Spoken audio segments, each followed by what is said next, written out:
उधर रानो भी विकी को बड़ा पसंद करती थी। आखिर उसे खेलने के लिए साथी जो मिल गया था।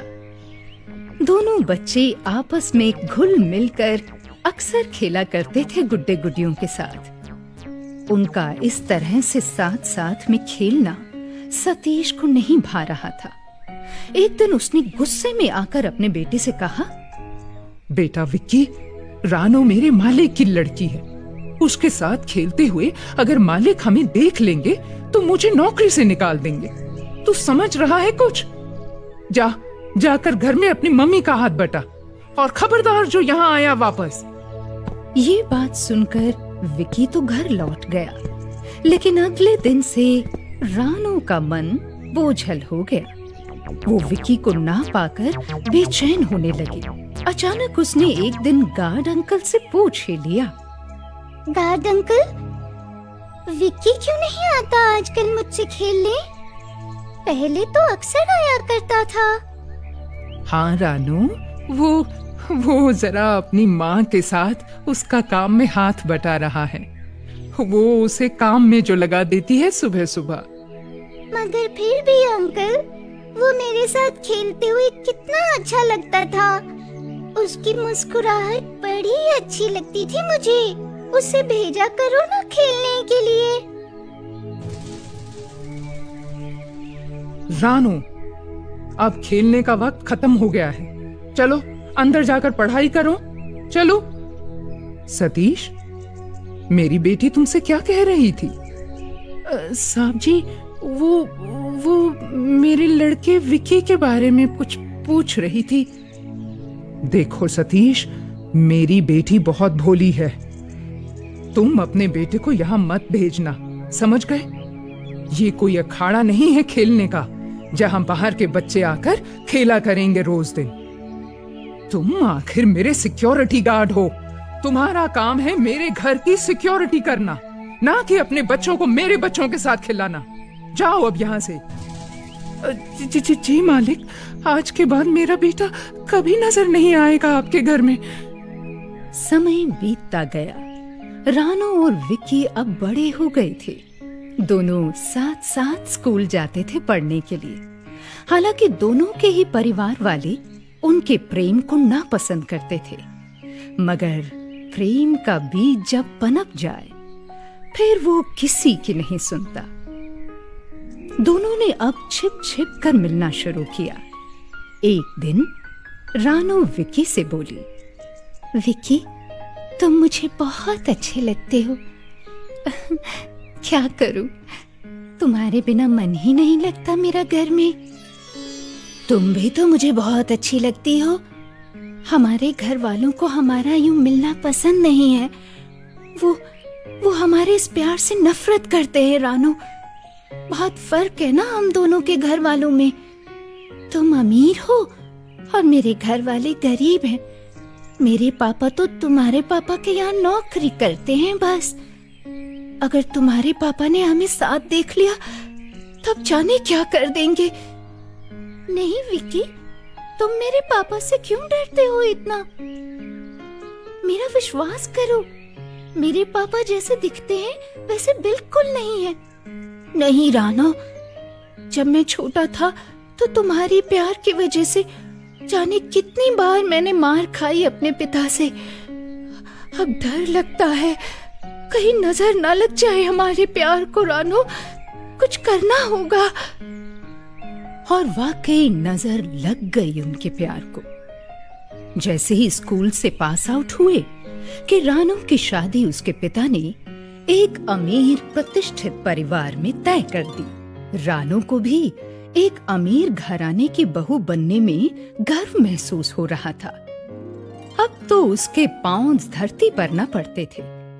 जब विक्की को रानो की शादी की खबर लगी तो वो फौरन रानो के पास गया और बोला, रानो, अब तो तुम्हारी शादी हो जाएगी। हम दोनों हमेशा हमेशा के लिए अलग हो जाएंगे रानो। तुमने शादी के लिए हाँ क्यों की? क्या तुम्हें मेरे प्यार में कहीं कोई कमी नजर आई?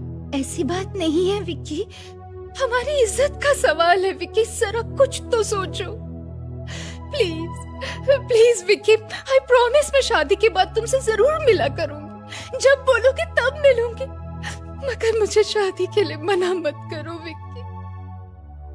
रानू और विक्की की इन बातों को जब रामदयाल ने चुपके से सुना, तब तो वो आग बबूला हो गया। उसने गुस्से में आकर विक्की का अपहरण करवा लिया और अपने लोगों से कहकर उसे जान से मरवा दिया। ना रहेगा बांस, ना बजेगी बांसुरी। अधूरी इच्छा लेकर, रानू को पाने की लालच लेकर, विक्की की आत्मा शरीर से अलग होकर रानू के घर के इर्द गिर्द भटकने लगी। अधूरा प्यार, अधूरी चाहत कुछ भी कर सकती है, और वाकई ऐसे हुआ भी। ठीक शादी वाले दिन विक्की की भटकती आत्मा शादी के मंडप में आ पहुंची। देखते ही देखते 7वें फेरे लेते वक्त रानू के लहंगे में आग लग गई। शादी का मंडप धूं धूं होकर जलने लगा। बाराती हैरान रह गए, भगदड़ मच गई कि आखिर ये हुआ तो हुआ क्या। और फिर अचानक विक्की की आत्मा वहां पर प्रकट हुई और रानू के पिता का गला दबाने लगी। वो चिल्लाने लगा, अपने प्राणों की दुहाई मांगने लगा। तो विक्की ने कहा, याद है वो दिन जब मेरा अपहरण करा के अपने गुंडों से तुमने मेरे प्राण लिए थे? उस दिन मैं भी यूं ही तड़पा था। मैं भी अपने प्राणों की दुहाई मांग रहा था तुमसे, और तुमने मेरा गला दबवाकर मेरे प्राण छीने थे। रानू मेरी थी और मेरी रहेगी। भाग जा, जल्दी जा, नहीं छोड़ूंगा, वरना तुझे मार डालूंगा। सबको मार डालूंगा। और फिर विक्की के प्रकट होने की ये खबर सारे शहर में आग की तरह फैल गई। फिर तो विक्की की आत्मा रामदयाल के बंगले में रानू के इर्द गिर्द ही मंडराने लगी। जिसकी चाहत थी उसी का इंतजार भी था। एक दिन रानू अपने कमरे में अकेली सो रही थी कि विक्की की आत्मा ने एक बड़े ही सुंदर पुरुष का रूप धारण किया। रानू, मैं तुम्हारा विक्की हूँ। कहता था ना, एक दिन जरूर तुमसे मिलने आऊंगा। देखो, आज मैं आ गया। दुनिया की ताकतें हमारे इस प्रेम को अलग नहीं कर सकती हैं रानू। कौन? विक्की, तुम यहाँ क्यों आए हो? विक्की प्लीज, इतना उधम मचाया मेरी शादी के मंडप में तुमने। मैं तो किसी को मुंह दिखाने के लायक नहीं रही। Please go from here. Ranu, कुछ तो याद करो, मैं सिर्फ और सिर्फ तुम्हारी खातिर आया हूँ यहाँ। नहीं विक्की प्लीज, तुमने मेरी इज्जत, मेरी बेइज्जती का कुछ भी ना सोचा। हमारे रिश्तेदार क्या कहेंगे? मेरी शादीशुदा जिंदगी का क्या होगा? विक्की, मैं तुमसे आखिरी बार कहती हूँ, प्लीज लीव मी अलोन। चले जाओ यहाँ से, मुझे अकेला छोड़ दो। रानू के मुंह से ऐसे कटु वचन सुनकर विक्की का खून खौलने लगा। वो आत्मा अब एक डरावना साया थी। रानू, मैं तुम्हें अभी भी मारना चाहूं तो मार सकता हूं। ठीक है, अभी मैं जा रहा हूं, मगर ध्यान से सुनो। अगर तुम मेरी ना हो सकी तो मैं भी तुम्हें किसी का होने नहीं दूंगा। रानू, किसी का नहीं होने दूंगा। रानू तो उस आत्मा की धमकी से अब बुरी तरह डर चुकी थी। वो रोते रोते अपनी माँ के पास गई और बोली, माँ कुछ करो। विक्की की आत्मा अभी मेरे कमरे में आई थी और मुझे डरा कर गई। वो मुझे किसी लायक नहीं छोड़ेगा। माँ प्लीज कुछ करो। हाँ बेटी, तू ठीक कहती है बेटी, कुछ ना कुछ जरूर करना पड़ेगा। अब तो कुछ तांत्रिक का उपाय करना ही पड़ेगा हम दोनों को। अब इस घर में हम दोनों ही अकेले बचे हैं। कहीं मेरी बच्ची को कुछ हो गया तो मैं किसे मुंह दिखाऊंगी। हाँ, एक तंत्र विद्या जानने वाला है मेरी नजर में बेटी। वो बगल के गांव में रहता है। मैं आज ही उस तांत्रिक के पास जाती हूँ बेटी। तब तक पीछे तुम अपना ख्याल रखना। हाँ। रानू की माँ उसी दिन दौड़ती हुई तांत्रिक बाबा के पास पहुंची। उनसे कहने लगी, बाबा मेरी बेटी को एक भटकती आत्मा ने बहुत परेशान किया है। बाबा मैं बड़ी दूर से उम्मीद लेकर आई हूँ आपके पास। रोना बंद करो बेटी। ये लो 2 ताबीज, एक तुम अपनी बाह पर बांधो और दूसरा अपनी बेटी की बाह पर बांधो। ऐसी असंतुष्ट आत्माएं अक्सर लोगों को तंग करती हैं। हाँ, एक और बात, पूर्णमासी की रात को मैं तुम्हारे घर पर आऊंगा। बेटी, अगर उस दिन उस आत्मा को न रोका गया तो वो अवश्य ही तुम्हारी बेटी की जान लेकर रहेगी।